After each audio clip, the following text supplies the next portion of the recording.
Uy! Pasok po. Bakit nandito yung nanay mo?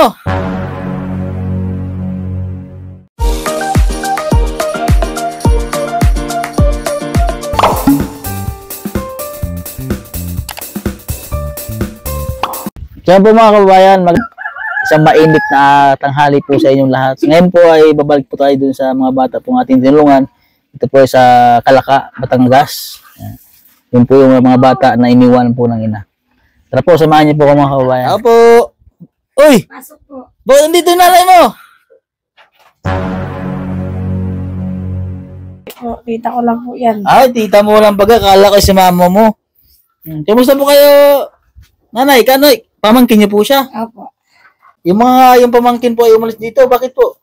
Umalis na sila dahil kami pinalilipat na ng tirahan, sabi na aming manager. Pinalilipat po kayo. Ngayon, di naghanap kami ng aming matitirahan, nakakita naman kami. Ilang taon po kayo dito? 4. 4 na taon po kayo dito. So itong lupa na po na ito at bahay, hindi po talaga sarili niyo sa inyo dito. Hindi po. Bali, itong lupa inuupahan lang namin tuwing final namin Opo. sa pagkarga, 10,000. Sa isang taon po yun. Taon. Nagbabayad po kayo dito sa lupa. Itong bahay po, Hindi na lupa. hindi naman po. So kung ilan kami ditong nakatira, paghati-hatian namin yung 10,000. Paghati-hatian niyo po yun. So, ito po yung mga pamangkin. Pamangkin ko yun. Sino po ba yung... Ito yan sila. Sino po ang nanay nila? Ang Si inyong kapatid? Alberto Esplago. Ang kapatid po ninyo, yung ama po nila. Ama nila. Ano po ba nangyari sa kanilang nanay? Bakit iniwan po sila? Lumayas na po yun. Sumama na sa ibang lalaki. Sumama po sa ibang Sumama lalaki? na sa ibang lalaki. Iniwan na sila. Yung bunso niyang kapatid, iniwanan 1 taon pa lang. So, ilang taon na po yung inyong pamangkin ngayon na po? 3 taon na po. 3 taon na. Hindi, bali 3 years na po silang iniwanan. Tapos hindi pa lumalakad. Yung bunso nilang kapatid. Siyempre po kayo, bali kayo na rin po yung nanay po nila. Ano pong pangalan niyo po? Florinda Esplago. Esplago.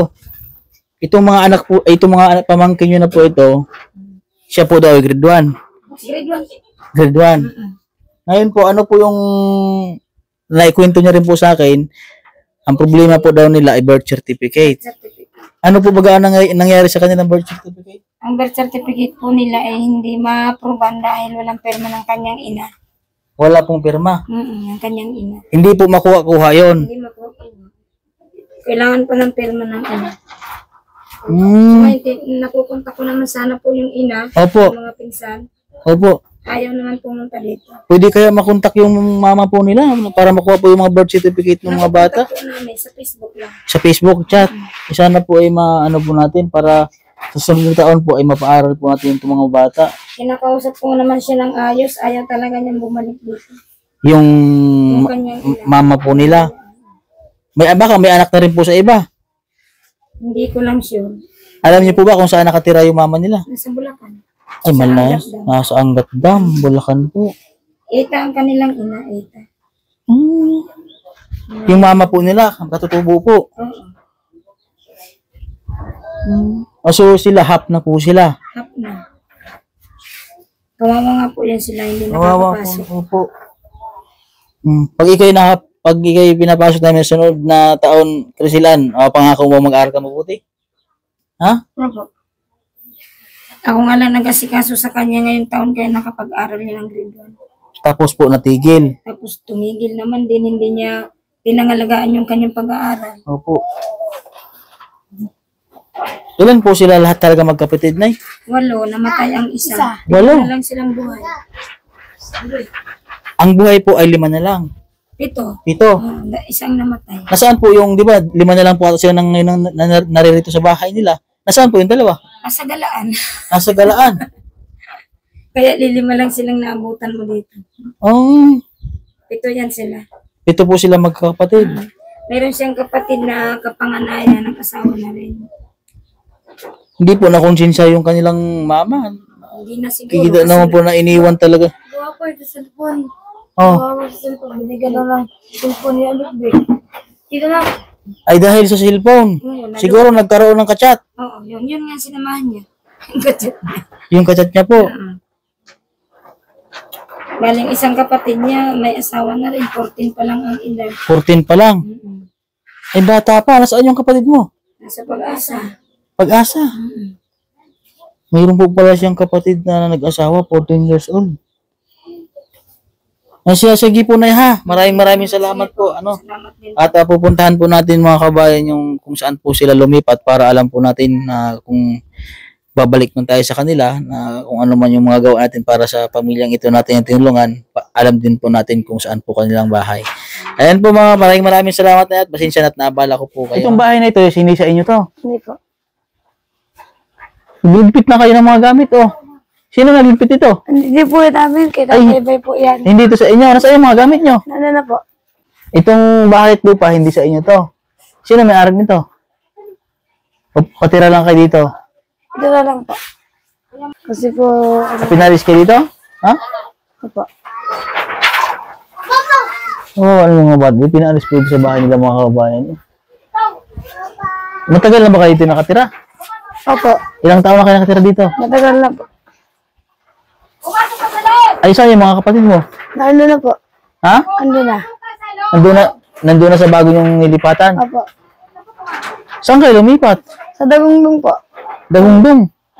Sa Luma. Sa Luma. Mabuti po mga kabayan na inaabutan ko tong ate niya dito. Sa kanilang bahay. Ba't nandito ka pa naiwan? Ah, ito. Kinuha mo ito. Ito yung ano mo. Dadalhin mo doon. Yan yung panglangganan nyo at saka container. Ay, yung mga pinamili ka, dinala nyo na rin doon.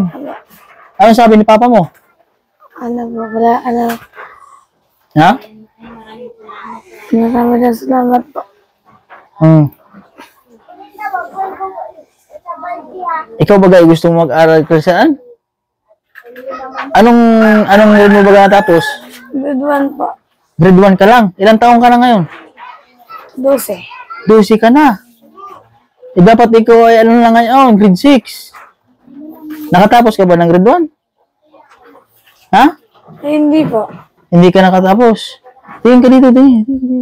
Hindi po nakatapos ang grade 1. Ano ba ang pangarap mo? Maging teacher po.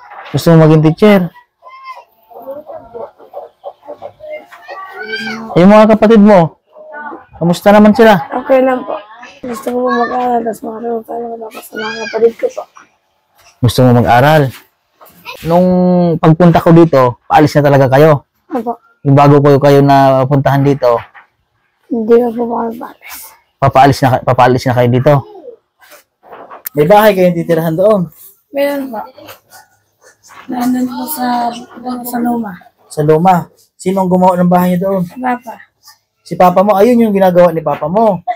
Yung bahay na yung wala siya dito nung pumunta ako.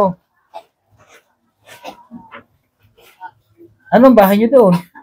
Kawayan din po. Kawayan. Ilang araw ginawa ni Papa mo yun? Yung linggo. Isang linggo. Pero gawa na po ngayon. Gawa na ngayon. Kailan lang kayo lumipat? Yung linggo po. Yung linggo pa. O linggo? Linggo ako pumunta dito eh. Ayun, isang araw na po na po. Baka kahapon. Anong kinagahan ng mga gamit nyo? Ano lang po, yung hakot lang po. Hakot.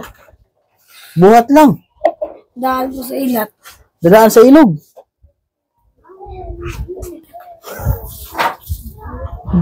Buhat yung bigas nyo doon. Wala pala yung papa nila mga kabayan. Pupuntahan natin doon. Ha? Pero po dadaan. Saan tayo daan pag pumunta sa bahay nyo? Sa ilat. Sa ilat. Malayo ba yun? Layo po ng gunta.